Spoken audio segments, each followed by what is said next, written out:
நம்மளோட கிரிக்கானந்தா யூடியூப் சேனலில் IPL retentions video பார்த்துக்கிட்டு வந்துட்டு இருக்கும்போது இந்த கேட்டகரி பற்றி ஒரு ட்விட்டர்லேயும் வந்து ட்வீட் பண்ணி இந்த வீடியோ பண்ணுங்க கிரிக்கானந்தா, யாரெல்லாம் அன்சோல்ட் ஆகியிருக்கிறாங்க, அதுவும் கேப்டு பிளேயர்ஸில் யார் அன்சோல்ட் ஆகியிருக்கிறாங்க அவங்கள பற்றி பேசுங்கன்னு சொல்லியிருந்தாங்க. ஆக்சுவலி நான் இந்த மாதிரியான அன்சோல்டு வீடியோஸ்லாம் ரொம்ப ரெகுலராலாம் பண்ணுறவங்களாம் நான் கிடையாது. ஆனால் இது நான் பண்ணுறேன்னா பண்ண வச்ச சில பல நேம்ஸ், ஸோ அவங்களுக்காக இந்த வீடியோ நான் பண்ணுறேன். ஏங்க இவங்கெல்லாம் அன்சோல்ட் ஆனது எனக்கு ரொம்ப கஷ்டமாக இருக்குங்க, இவங்க சோல்டு ஆகியிருக்கலாங்க அப்படின்னு நீங்கள் நினைக்கிறீங்களா?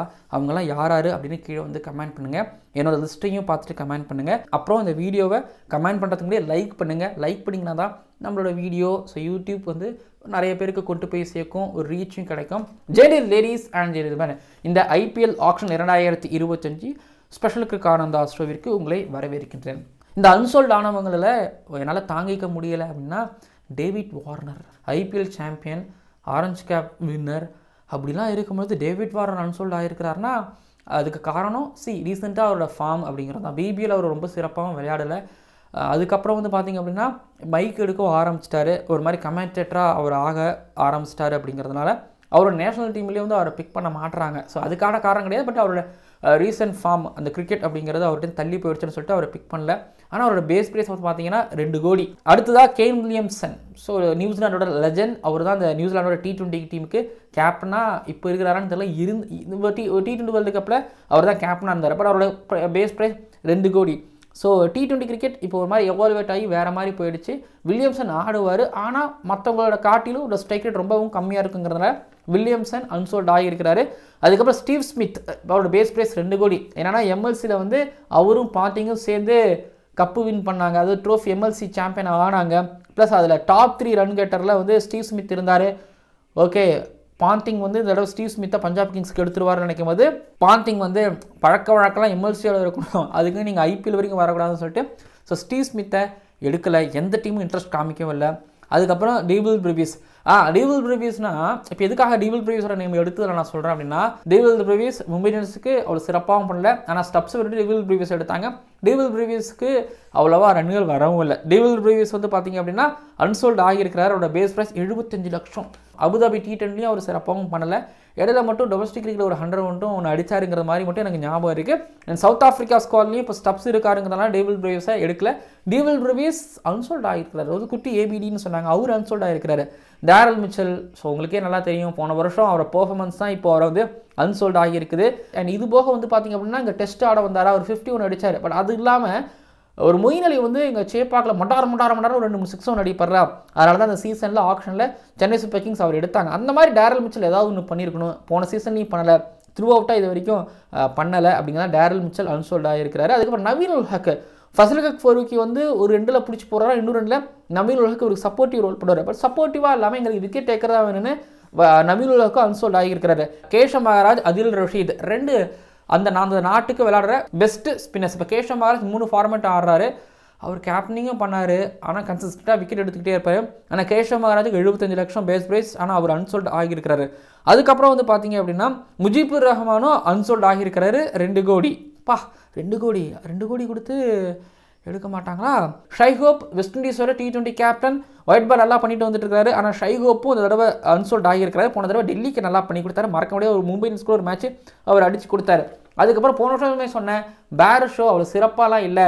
ஸோ பேர் ஷோ வந்து பார்த்திங்க அப்படின்னா டெஃபினட்டாக அன்சோல்ட் ஆகிறது வாய்ப்பு இருக்குது. இல்லை என்னோட முக்கியமான டீமில் அவர் இல்லைன்னு சொல்லியிருந்தேன்.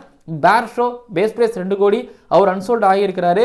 இதுபோக அகில் ஹுசைன் வெஸ்ட் இண்டீஸில் வந்து ஒரு மாதிரி கலக்கிக்கிட்டு இருக்கிறவர், அவர் இப்போ அபுதாபி T20லையும் கலக்கிட்டு இருக்கிறார். ஆனால் அகில் ஹுசைன் 1.5 கோடி அவரோட பேஸ் பிரைஸ், ஆனால் அவர் ஏலத்துக்கு போகவில்லை.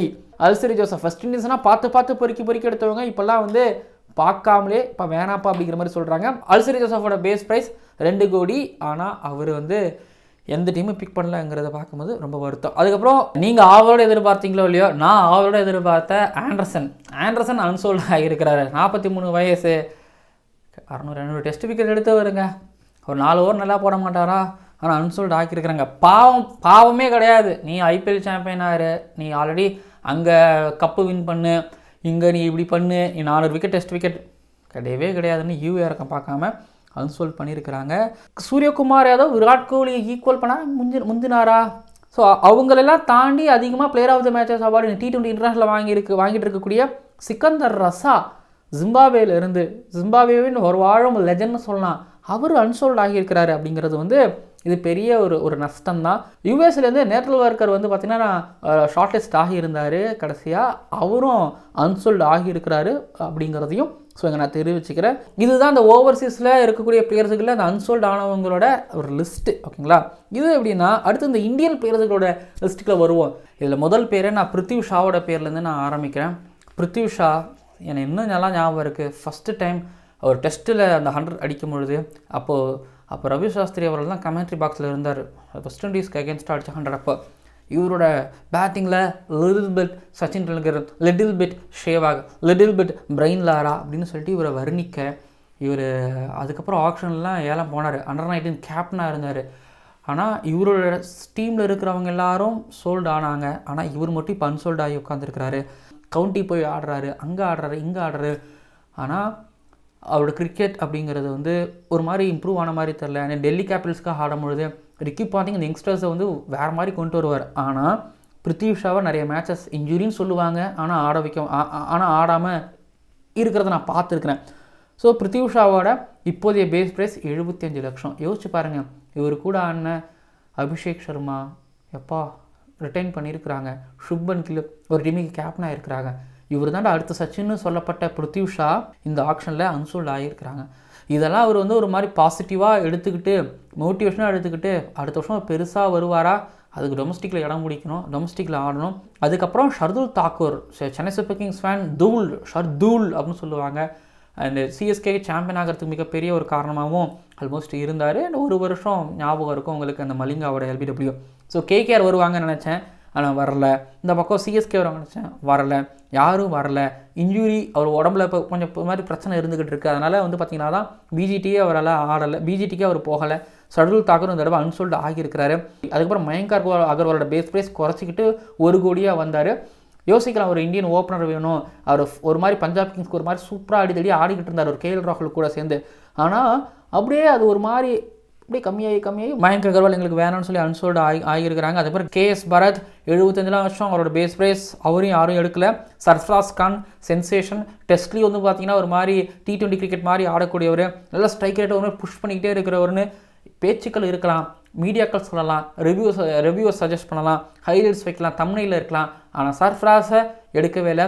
பட் ஞாபகம் இருக்கா, சர்ஃப்ராஸ் சின்ன பையனாக இருக்கும்போது அந்த அண்டர் 19 காலகட்டங்களில் RCBக்காக அவரை எடுத்து ஆடி அப்போது விராட் கோலி அவருக்கு வணக்கம் வச்சு அதெல்லாம் போய் ஆனால் அடுத்தடுத்து இப்போ பிருத்வி ஷா எப்படியோ அதே போல் சர்ஃப்ராஸ் ஆனால் இந்தியன் டீமுக்குள்ளே வந்தார், 50 அடித்தார், அதெல்லாம் நல்லா இருந்துச்சு. ஆனால் அதுக்கப்புறம் வந்து பார்த்திங்க அப்படின்னா இப்போது அன்சோல்ட் ஆகியிருக்கிறார். பட் ஆனால் அவரோட தம்பி முஷீர் கான் சோல்ட் ஆகியிருக்கிறாரு. ஒரே வீட்டில் 2 விதமான காட்சிகள் பார்க்கவும் முடியுது. அதுக்கப்புறம் வந்து பார்த்திங்க அப்படின்னா அங்கே சந்தீப் வாரியர் அன்சோல்ட் ஆகியிருக்கிறார். எப்பயுமே அவர் சோல்ட் ஆகிடுவார். ஒரு GT எடுத்துருவாங்க, இல்லை மும்பை இந்தியன்ஸ் எடுத்துருவாங்க, இல்லை KKR எடுத்துருவாங்க. ஆனால் இந்த தடவை யாரும் எடுக்கல. நவ்தீப் சைனி 2019 எப்போ ஒரு வேர்ல்டு கப் கூப்பிட்டு போங்க, ஒரு எக்ஸ்ஃபேக்டர்ப்பான்னு நம்ம நான் பேசியிருக்கிறேன். ஆனால் அதுக்கப்புறம் இந்த காயத்தாலே படுத்து கடைசியாக அவரோட பேஸ் ப்ரைஸ் 75 லட்சத்துக்கு வந்து இந்த வருஷம் அன்சோல்ட் ஆகியிருக்கிறாரு. பியூஷ் சாவ்லா போன வருஷம் வந்து யாருப்பா பும்ராவை தவிர சூப்பராக போட்டாங்க அப்படின்னா அந்த பவுலிங் அட்டாக்கே சிங்கிள் ஹேண்டட் எடுத்துகிட்டு வந்து பியூஷ் சாவ்லா தான் விக்கெட் டேக்கர். ஆனால் பியூஷ் சாவ்லாவுக்கு பேஸ் ப்ரைஸ் 50 லட்சத்துக்கு வந்து அன்கேப்டு பிளேயர் தானே, ஆனாலும் அவர் யாரும் எடுக்கல. ஸோ இவங்க தான் வந்து பார்த்தீங்கன்னா இந்தியன் சைட்லேருந்து மென்ஷன் பண்ண வேண்டியவங்கள முக்கியமானவங்களில் இவங்க தான் அன்சோல்ட் ஆனவங்க.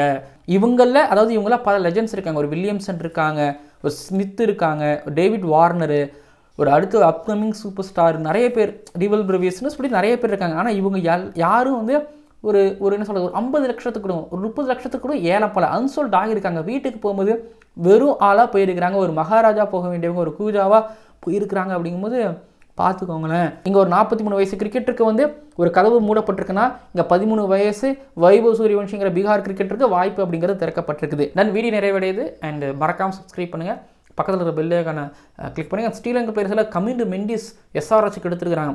முரளிதரன் சஜஸ்ட் பண்ணியிருப்பார்னு நினைக்கிறேன். தீக்ஷா வடிந்தாசராங்க இவங்களாமே வந்து பார்த்தீங்கன்னா கம்பல்சரி 10 ரனாலாம் ரிட்டைன் பண்ணவர். ஆனால் கமிண்டு மெண்டிஸ் ஒரு புது நேம் எனக்கு ரொம்ப ஆச்சரியமாக இருக்குது.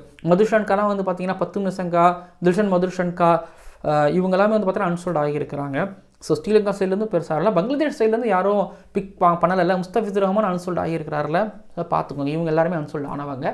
நீங்கள் கேட்ட வீடியோ இது. அண்டு உங்களுக்கு கிரிக்கானந்தா இவங்க ஒரு வேலை சோல்ட் ஆகியிருக்கலாம், எடுத்திருக்கலாம், போயிருக்கலாம் அப்படின்னு சொல்கிறவங்க யாராவது இருக்காங்களா கீழே வந்து கமெண்ட் பண்ணுங்கள். அதுக்கப்புறம் எனக்கு பேஸ் ப்ரைஸும் ஒரு பிரச்சனையாக தான் தோணுது. ஏன்னா ஒரு பெர்ஃபார்மன்ஸ் வந்து கம்மியாக இருக்கும், ஆனால் அவங்க வந்து லெஜெண்ட் அப்படிங்கிற ஸ்டேட்டஸுக்கு போயிடுவாங்க. அவங்களால பேஸ் ப்ரைஸ் கம்மி பண்ணவே முடியாது. Steve Smith, Kane Williamson, Warner இவங்க எல்லாருமே வந்து இவங்கெல்லாம் ஒருவேளை பேஸ் ப்ரைஸ் ஒரு 50 லட்சம்னு கொடுத்தாங்கன்னா பட் 50 லட்சத்துக்கு வாங்கி ஆனால் இவங்களை பெஞ்ச் பண்ண முடியாது.